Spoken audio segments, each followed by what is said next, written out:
My sister, 34, and I, 32 female, don't talk anymore.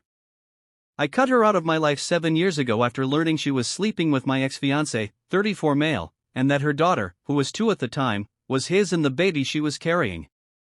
I broke up with my ex and my sister in one go. I told her she was dead to me and made it clear to my family that she would not be in my life anymore. They were understanding and tried to keep us apart because it was more painful for them to be around the tension and hate I have for her than never seeing us in the same room. I'm married to my husband, Luke, now and have 3 children, all toddlers and younger, with him. He's aware of my past and that I don't want anything to do with my sister ever again. This is something he gets because his brother slept with most of his exes while he was still dating them, so we both understand that siblings can sometimes be the worst. My sister is married to my ex now and they have 2 girls together. My ex ended up disabled last year in a workplace accident. Then my sister was diagnosed with some medical problem. They've struggled to keep a roof over their heads, feed their kids, etc. My parents and some extended family have stepped up to help. Last month my sister's husband needed surgery and the pressure has been worse on them. I've heard about all this through other people. I never reached out or offered any help. Her husband ended up back in the hospital a week ago and my sister followed. Luke and I were asked if we'd take the kids. I said no. My sister found me via social media and told me she needed me now, that we're sisters above all else, and her family needed my help. I told her I was never going to help her or her family. She asked me how I could be so cold. So now is where my family feels I'm wrong. They say my sister's kids are innocent and I should want them in my life, and that my sister is going through a nightmarish time right now and I should put aside my hurt and anger and at least give her some help because we're blood and we grew up together. I told them I could never, that even though I fully acknowledge her kids are innocent, they are her kids and I don't have it in me to invite any kind of access with her via them. They're all pretty mad at me and say I've taken this too far. Am I the idiot? Not the idiot. No. That is so cruel of your sister. If she wants to play the family card, she should have done it long ago and not slept with your boyfriend. Family, don't do that. It's not your responsibility. She didn't care that Opie was family when she slept with her sister's fiancé for years and got pregnant twice behind her back. How is this family? But if she needs help, family ties are so important. No, blood doesn't make a family, and she can go to his side of the family or all the other people. But trying to use the one person you betrayed so much. Disgusting. And guilt-tripping you now is the worst. As if your feelings don't matter. Yes, the kids are innocent, but not your responsibility. They have other family members to get taken care of. So why should you step in? Why?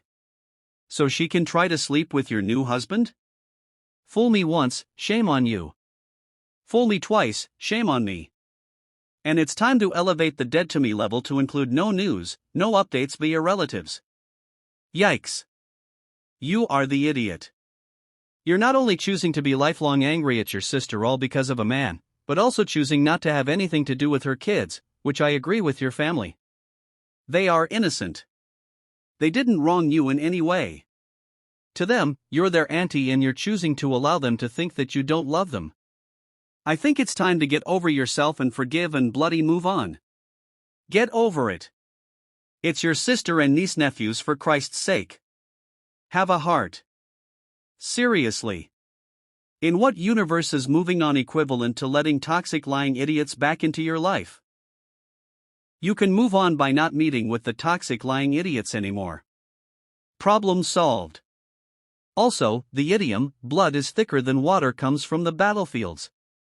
Originally saying, the blood that we shared in the battle is thicker than the water from the womb. Meaning your chosen unrelated family with which you've been through a nightmare sticking together has more value than some DNA you share with people. My wife, Elle, and I have been married for a year now. Back in the day, Elle worked as a sports model. Her job required her to meet a very rigid beauty standard and look a certain way. As a result, she was always on a strict diet and was severely underweight.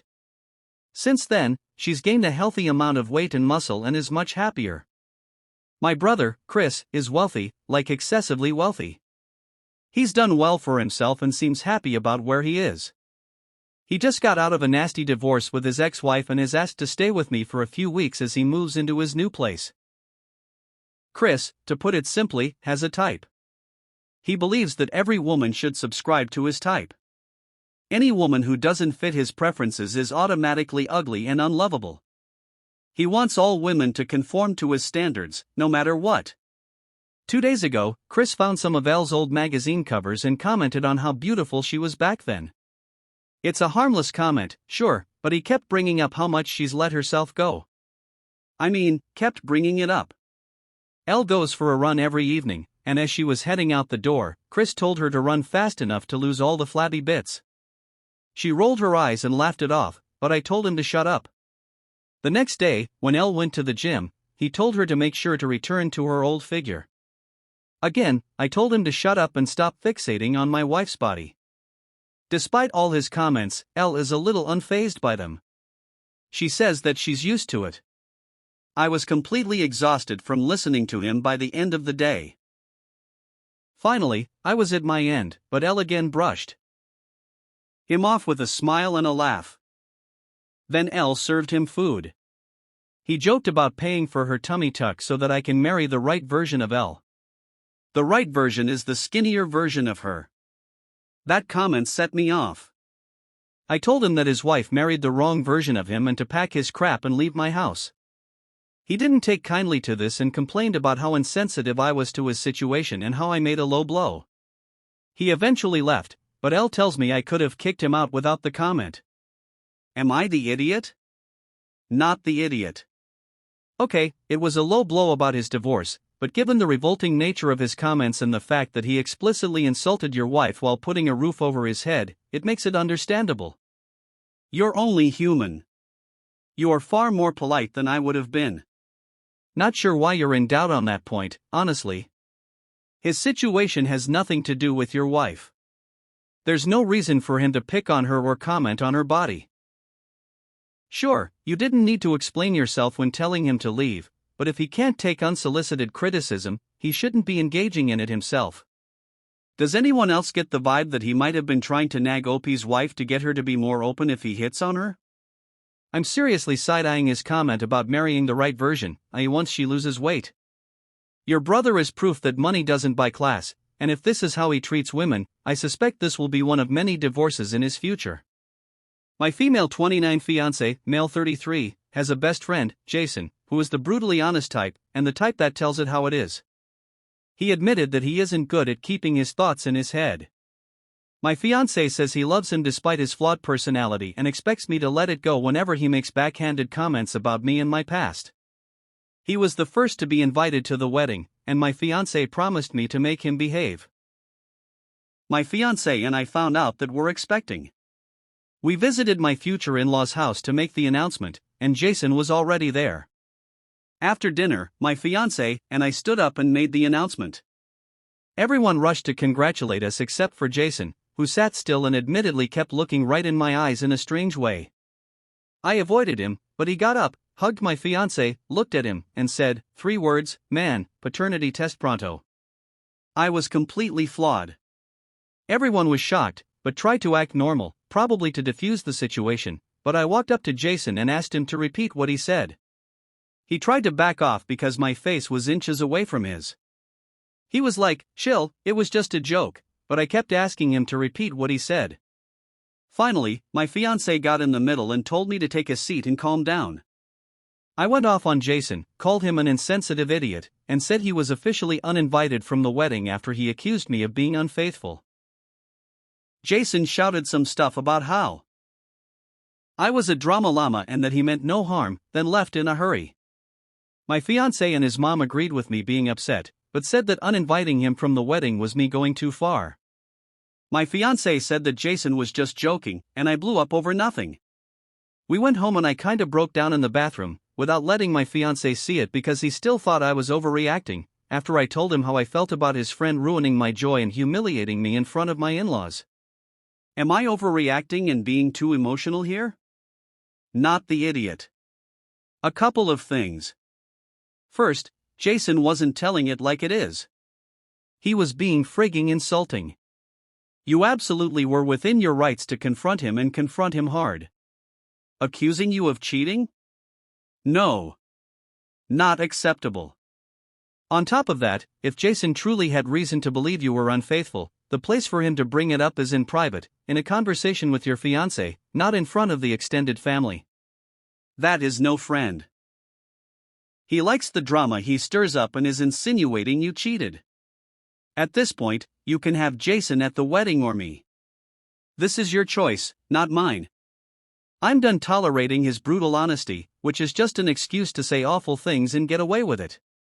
I know so many men who would never tolerate any of the disrespect your fiancé has put you through. He can step up and be a partner who doesn't let the people in his life treat you like less, or he can go. Your fiancé needs to consider telling his friend to chill with his honesty. I'll call it what it is. Jason is using honesty as a front to be an idiot. He meant what he said. Your fiancé needs to step up and understand that letting his friend treat you and his unborn child this way is insulting not only to you, but also to him. First off, I, female 32, respectfully hate wedding culture and all the heavy weight it carries. Personally, I think it's pointless and exhausting to have a big wedding just for everyone else to enjoy except the couple. Been there, done that. So, my future in-laws are very traditional folks. Thankfully, my fiancé isn't like that and I was able to get him to see how overrated traditional weddings are. In-laws pretty clearly want a traditional wedding with all the works. Big party, big venue, a whole wedding party and a private photographer, and a fancy expensive wedding dress to impress the guests, and a huge variety of food options as well as DJs, and who knows what else. We're in the process of wedding planning. Mother-in-law came to see me, along with sister-in-law, with a list of where to start with wedding planning. I got nauseous just looking at it. I asked why the hassle and exaggeration. She was like, well, that's how it's done in the family. I told her I was sorry about that, but my fiancé and I had already decided on a small party in our spacious backyard with a humble purple dress as my wedding dress and an Etta James at Last song playing in the background. Sister-in-law looked at me, asking if I was serious. The next thing I knew, mother-in-law almost fainted, which freaked me out completely. Then she regained her strength and began yelling at me, telling me that I was trying to make a joke out of her son and the family, and demanded I stick to the list she gave me. I called my fiancé to come home, but his dad and aunt got there first and they all started arguing with me about how crazy this was and how they won't let me ruin my own and their son's wedding for them. My fiancé got home and took everything we agreed on back. I got so mad at him and asked why, and he told me he didn't think his family would react like this. I argued with him too after his family threatened that they wouldn't attend the wedding if I went through with this crazy plan. They criticized me up and down, saying they didn't get why I was doing this when I had enough money and time to have a respectable, worthy wedding, just like everyone else in the family, but I'm a bridezilla trying to dictate the wedding from A to Z. Also, just because I had a wedding before doesn't mean I make light of this one. We're still arguing about it and my fiancé keeps saying he wants his family not to miss our wedding and asks that I reconsider what we previously planned. Am I the idiot? Not the idiot. I put the wedding on hold for the moment until your fiancé grows a spine. This is a preview of how the marriage will be, Opie. Your future husband will let his family dictate your entire life if you don't get him to stand up to them now. Yup, Opie, you two aren't ready to get married. I see this going a few ways. You cave, spend the money and have the big party and hate your own wedding. He caves and his family never let you live it down. Or you elope and no one gets the wedding they want. Either way, you need to talk this through again. I'll go with a risky, everyone's the idiot here. At the end of the day, it is your wedding, but it's also your SO's wedding too. You said you were able to get him to see how overrated traditional weddings are, which sounds a bit dodgy in all honesty. Maybe he wanted a traditional one all along. Either way, there should have been more clear communication about what you all wanted instead of your in-laws dictating what the wedding would be like. I get that Opie feels strongly about this, but I feel like the fiancé is being pushed around in both directions to do what everyone else, including Opie and Nat, wants. And nobody seems to be asking him what he wants. Fiancé needs to be able to speak up for himself before he even thinks of marrying someone else. I fully believe I'm in the right in this situation, but my family keeps saying I'm the idiot and I want an outside opinion. For context, my dad has supported me unconditionally and has repeatedly told my mother to knock it off, and he was just as devastated when I couldn't go. A couple of years ago, I got into a fancy advanced online program for school because I was leaps and bounds ahead of all my classmates, and part of my acceptance was a difficult test. If you score high enough, you get into the online program, score even higher, and get into advanced boarding schools. When I took the test the first time, I didn't score high enough to go to the boarding schools, and it was fine, I didn't care. I found, though, that I struggle and fail because of the online nature of the program I'm in, and it's affecting my future opportunities. Because of this, I took the test again to get into the boarding school. This time, I scored high enough to go and I was ecstatic. I'd spent over a year putting in the effort and the work to get in, and I was offered a spot. This all came to naught, though, when my mother decided to refuse my spot, and since I was a kid, she had the right to deny it for me. She was raised a Catholic and is severely emotionally and verbally abusive. Going to boarding school was my way out and a way to get out from under her thumb, but she refused it because she was having a baby with her new, younger husband and needed a free babysitter. Here's where I may be the idiot. This happened a year ago, and I still hate her for it and refuse to involve her or speak to her about anything to do with schooling. She's been complaining and says she doesn't understand why I cut her out of that part of her life, but I can't bring myself to start fights with her when I know exactly how they'll go. So, am I the idiot for refusing to talk to her? Not the idiot. She ruined your future because she was selfish. I wouldn't want anything to do with her either. She's just complaining because she lost her free babysitting. She doesn't miss you. You can't forgive her when she couldn't give a damn about the crap she pulled. Her flying monkeys can kick rocks.